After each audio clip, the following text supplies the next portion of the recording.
My friends traumatized a burglar, but it was so funny we got away with it. In college I was throwing an end-of-year party at my house and suddenly felt the need to throw up.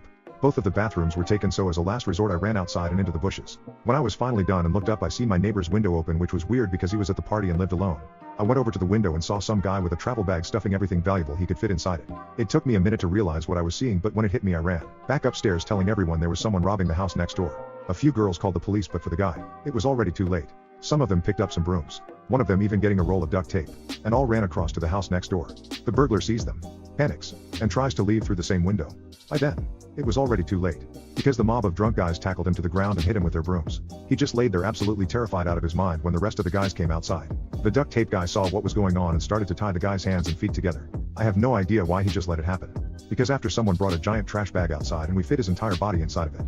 He was wrapped up, like a Christmas present, with his head sticking out. While we continued to tie him up with the entire roll of tape, he just sat there mumbling to let him go and he'll never come back. The police were still nowhere inside, and one guy has the idea to go get more stuff to tie him up with. At this point he already looked like a human caterpillar, but they left to the dollar store to get some rubber bands. 10 minutes later they came back with no bands but an entire rope. They weren't gonna hurt him, so I went up to see if everyone else inside was alright and checked to see. When the cops were coming 5 minutes later, I come back out to see they had somehow tied him upside down to a lamppost, leaving him hanging there. Everybody was still drunk and the police response time was already so unbelievably slow that by the time they finally got there 15 minutes later, we had already brought our speakers outside and kept partying around the human caterpillar. I think someone even offered him some beer, but he couldn't drink it upside down. A few of our neighbors came outside to tell us to turn the noise down, but after seeing the guy and having us explain who he was, they laughed and were just thankful we caught a burglar. The cops came and were desperately trying to seem serious about the whole situation, but we could see them hiding their smiles. They had been searching for this guy for a while and couldn't believe this. How they catch him?